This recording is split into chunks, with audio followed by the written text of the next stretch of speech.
Hello बच्चों, I hope कि आपने इलेक्ट्रिक फील्ड तक टॉपिक कवर कर लिए होंगे। नेक्स्ट हमारा आज का टॉपिक है electric line of force. Electric का मतलब चार्ज, लाइन मतलब लाइन ही होती है, लेकिन यहाँ पर हम बात करेंगे पाथ से, जो एक लाइन की फॉर्म में होगा। और फोर्स तुम जानते ही हो, pull or push which either changes or tends to change the position, motion or direction of motion of a body. अब एक बार मैं आपको रिकैप करा देती हूँ इलेक्ट्रिक फील्ड के बारे में। इलेक्ट्रिक का मतलब था चार्ज और फील्ड का मतलब था रीजन। यानी कि मान लीजिए ये कोई चार्ज है Q, इसके अराउंड एक रीजन होगा जिसमें हम इसके फोर्स को एक्सपीरियंस कर पाएंगे और उसको हम रिप्रेजेंट करेंगे E = F/Q से। तो मान लीजिए ये इतना रीजन है इस चार्ज का जिसमें हम इसके फोर्स को एक्सपीरियंस कर सकते हैं। अगर कोई टेस्ट चार्ज यहाँ बैठा है तो इस रीजन से बाहर इस पर कोई फोर्स एक्सर्ट नहीं होगा। लेकिन मान लीजिए वो चार्ज यहाँ आकर बैठ जाता है तो ये चार्ज अपना फोर्स उस पर अप्लाई करना शुरू कर देता है। तो ये बताता है कि इस रीजन के अंदर ही हम इस फोर्स को एक्सपीरियंस कर पाते हैं। एक्चुअली इस इलेक्ट्रिक फील्ड को समझने के लिए हमने कुछ नोटेशन यूज करी हैं जिनका नाम है इलेक्ट्रिक लाइन ऑफ फोर्स। ये जो इलेक्ट्रिक फील्ड है, क्योंकि चार्ज रियल है तो ये फील्ड भी रियल है, लेकिन electric line of force real नहीं है, ये इमेजिनरी लाइन है। ये सिर्फ हमारी एक कल्पना है इस फील्ड को समझने की।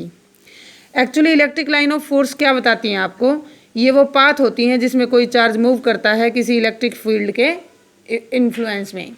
यानी कि मान लीजिए यहाँ कोई फोर्स पड़ा है, इलेक्ट्रिक चार्ज पड़ा है, उसकी वजह से इसका फील्ड है। मैं कोई टेस्ट चार्ज भेजती हूँ Q0, सपोज वो इस डायरेक्शन में जाता है, इट मीन्स कि इलेक्ट्रिक फील्ड की डायरेक्शन ये है। तो ये था कुछ concept electric line of force के बारे में। अब हम इनकी पढ़ते हैं कैरेक्टरिस्टिक्स। कैरेक्टरिस्टिक्स क्या है इलेक्ट्रिक लाइन ऑफ फोर्स की? सबसे पहली बात तो ये कॉन्टीन्यूस है, इनमें कोई ब्रेक नहीं है। कॉन्टीन्यूस होने का मतलब है कि कॉन्टीन्यूटी में चलती हैं, ये कहीं पर भी इस तरीके से आपको नहीं मिलेंगी। इसका मतलब तो ये हुआ यहाँ से यहाँ तक इलेक्ट्रिक फील्ड प्रेजेंट है, यहाँ नहीं है, फिर प्रेजेंट है, फिर नहीं है। इसका मतलब तो ये हो गया कि यहाँ चार्ज था, यहाँ नहीं था, यहाँ पे था, यहाँ पे नहीं था। तो ऐसा नहीं है, हमारा चार्ज रेस्ट पर बैठा हुआ है और वो जहाँ पर है उसके चारों तरफ अपना फील्ड बनाएगा। तो इलेक्ट्रिक लाइन ऑफ फोर्स कैसी हैं? कॉन्टीन्यूस। दूसरी बात ये कि जो इलेक्ट्रिक लाइन ऑफ फोर्स मान लीजिए इस डायरेक्शन में है और हम एक टेंजेंट ड्रॉ करते हैं ऐसे, तो अगर कोई नॉर्मल हम इन लाइन के ऊपर ड्रॉ करते हैं, उस नॉर्मल के अलोंग ही डायरेक्शन होगी आपके इलेक्ट्रिक फील्ड की। तीसरी बात ये, अगर आपका चार्ज पॉजिटिव है तो रेडियली आउटवर्ड होंगी इलेक्ट्रिक लाइन ऑफ फोर्स। हम ऐसे बनाएंगे, normal to the surface of the conductor. और अगर मान लीजिए नेगेटिव चार्ज है तो ये इनवर्ड होंगी ऐसे। अगर मान लीजिए फोर्थ पॉइंट, दो इलेक्ट्रिक लाइन ऑफ फोर्स कभी भी आपस में एक दूसरे को इंटरसेक्ट नहीं करेंगी।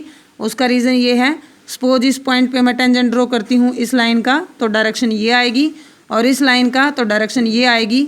एक ही पॉइंट पर एक ही चार्ज की वजह से दो इलेक्ट्रिक फील्ड की डायरेक्शन होना इम्पॉसिबल है, that's why they can't intersect. पांचवी बात, अगर इलेक्ट्रिक लाइन ऑफ फोर्स बिल्कुल क्लोज हैं, इनके बीच का गैप बिल्कुल कम है, इसका मतलब आपका फील्ड बहुत ही स्ट्रॉन्ग है। Lateral pressure per unit area बहुत ज़्यादा एक्सर्ट कराता है, फील्ड आपका बहुत स्ट्रॉन्ग है, यानी कि ऑटोमेटिकली आपका चार्ज स्ट्रॉन्ग है। अगर मान लीजिए इलेक्ट्रिक लाइन ऑफ फोर्स दूर दूर हैं, व्हाट डज इट मीन कि इनके बीच में गैप ज़्यादा है, तो ऑब्वियसली इलेक्ट्रिक फील्ड आपका वीक है, मीन्स आपका जो चार्ज है वो भी वीक है। अब हम इलेक्ट्रिक लाइन ऑफ फोर्स की बात करते हैं। अगर मान लीजिए हमारे पास एक पॉजिटिव चार्ज है और एक नेगेटिव चार्ज है, हमने उनको r डिस्टेंस पे रखा हुआ है, तो इलेक्ट्रिक लाइन ऑफ फोर्स कैसे ड्रॉ करेंगे? पॉजिटिव से नॉर्मली आउटवर्ड और नेगेटिव में इनवर्ड। इस तरीके से हम उनकी electric line of force draw करेंगे। अगली बात, अगर मान लीजिए दो सेम पॉजिटिव चार्ज हमने रख दिए तो क्या होगा? एक पॉइंट, एक लाइन ऐसी एग्जिस्ट करेगी यहाँ पर, क्योंकि जितना फोर्स ये लगेगा, दोनों सेम चार्ज हैं, प्लस क्यू सेम स्ट्रेंथ के हैं, तो बिल्कुल बीचों बीच एक लाइन ऐसी आएगी जहाँ पर देखो ये भी इसको रिपेल करेगा, ये भी इसको रिपेल करेगा, तो यहाँ पर एक लाइन ऐसी होगी जहाँ पर कोई इलेक्ट्रिक फील्ड नहीं होगा। इलेक्ट्रिक फील्ड नहीं होगा तो फोर्स भी कोई एक्सपीरियंस नहीं होगा। इसका मतलब इस लाइन के अलोंग कहीं पर भी कोई इलेक्ट्रिक फील्ड एक्सर्ट नहीं होगा। और ये लाइन अगर दोनों बिल्कुल सेम चार्ज हैं तो बिल्कुल सेंटर में आएगी। लेकिन मान लीजिए एक चार्ज Q1 है, दूसरा चार्ज प्लस का Q2 है, और Q1 is greater than Q2, तो ऑब्वियसली इसका रिपल्सिव फोर्स ज़्यादा होगा, तो ये अपने आप को सेंट्रल लाइन से आगे एक्सटेंड कर लेगा। अब की बार आपकी न्यूट्रल लाइन कहाँ पर लाई करेगी? वीकर चार्ज की तरफ। ये कंसेप्चुअल क्वेश्चन आता है कि अगर मान लीजिए एक चार्ज स्ट्रॉन्ग है और एक वीक है, तो जो न्यूट्रल लाइन होगी वो कहाँ पर एग्जिस्ट करेगी? वो वीकर चार्ज की तरफ जाएगी। देखिए बच्चों, आपको जल्दी जल्दी इस टॉपिक को कंप्लीट कराया जा रहा है। You have to consult your book also. आप एनसीईआरटी या कोई भी अदर रेफरेंस बुक को कंसल्ट कर सकते हैं, लेकिन इस वीडियो को देखने के बाद आप बुक पढ़िए, फिर वीडियो देखिए, फिर बुक पढ़िए। After that your concept will be clear. क्योंकि जैसी क्लास आप बोर्ड पे ले पाते हो उस तरह की ये नहीं होती, लेकिन कुछ कंसेप्ट आपका क्लियर ज़रूर कर देती हैं। आई होप कि आपको टॉपिक समझ आते होंगे। नेक्स्ट है हमारे पास टॉपिक, अब जो इम्पोर्टेंट टॉपिक है वही मैं इनके अंदर कवर करूँगी। इलेक्ट्रिक फील्ड निकालना है आपको किसी भी पॉइंट चार्ज की वजह से। देखो, हमेशा पहले टॉपिक को समझो कि वो क्या मांग रहा है आपसे। आपको एक पॉइंट चार्ज दिया हुआ है, उसका इलेक्ट्रिक फील्ड मांग रहा है। ये पॉइंट चार्ज है, मान लो मेरा Q। पॉइंट चार्ज मैंने आपको पहले भी बताया, जिसकी बिल्कुल लो वैल्यू होगी डायमेंशन वगैरह विद रिस्पेक्ट, तो हम ज़्यादातर यूनिट पॉजिटिव चार्ज ही लेते हैं। यूनिट का मतलब एक पॉजिटिव नेचर का 1.6 × 10⁻⁹ कूलम सबसे कम चार्ज यही है और यही एग्जिस्ट करता है।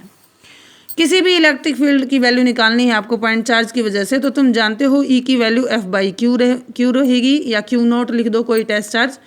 F की वैल्यू मान लीजिए ये Q चार्ज है, इसका मैं फील्ड निकालना चाहती हूँ। Q0 ये टेस्ट चार्ज है जो इस फील्ड को एक्सपीरियंस करना चाहता है।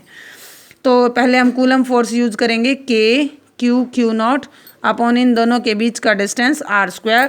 इसको मैं Q0 से डिवाइड कर दूँ तो मेरे पास आ जाएगा E। Q0 से Q0 कट गया, तो E की ऑटोमेटिक वैल्यू होगी KQ अपॉन r²। अब आपको ये चीज़ लर्न करनी है। आपको F याद किया था KQ1 Q2 अपॉन r², यहाँ पर हमारे पास E की वैल्यू है KQ अपॉन r²। आपको सिर्फ यही लर्न करना है। इसमें अब आगे है आपके पास इलेक्ट्रिक डायपोल।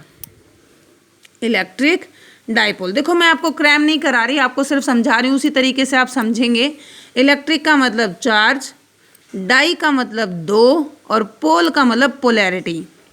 इन्हीं तीनों चीज़ों को मिला दो और आपके पास बन जाएगा इलेक्ट्रिक डायपोल।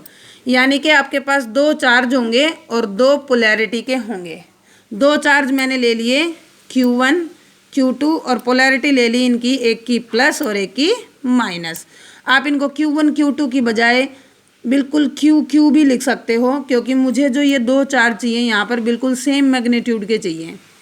तो यहाँ पर मैं इनको separated by some distance, let it is 2a। आपकी बुक में 2a लिखा हुआ है, आप r भी लिख सकते हो। 2a का हमें फ़ायदा रहता है, आगे जाके हमें इसको हाफ करना होता है। तो इलेक्ट्रिक डायपोल की डेफिनेशन से क्या बना? 2 equal and opposite charge separated by some finite distance will form a electric dipole. Electric dipole की वैल्यू को हम रिप्रेजेंट करेंगे डायपोल मोमेंट से, P से रिप्रेजेंट करेंगे। वेक्टर क्वांटिटी होती है, कोई भी दोनों में से एक चार्ज लो और उनके बीच की डिस्टेंस से मल्टीप्लाई कर दो, तो वो हो जाएगी हमारे पास डायपोल मोमेंट की वैल्यू। यूनिट हो जाएगी चार्ज की यूनिट कूलाम, डिस्टेंस की मीटर, तो डायपोल मोमेंट की हो जाएगी कूलाम मीटर। क्योंकि ये एक वेक्टर क्वांटिटी है, डायपोल मोमेंट की हमेशा डायरेक्शन अपोजिट टू E होती है, E के अपोजिट होती है। इलेक्ट्रिक फील्ड की डायरेक्शन होती है पॉजिटिव टू नेगेटिव, तो डायपोल की होगी नेगेटिव टू पॉजिटिव। ये कुछ पॉइंट्स हैं जो आपको रिमेंबर करने हैं। बार बार वीडियो को देखिए, समझिए, लाइक शेयर और सब्सक्राइब जरूर कीजिए। Thanks for watching.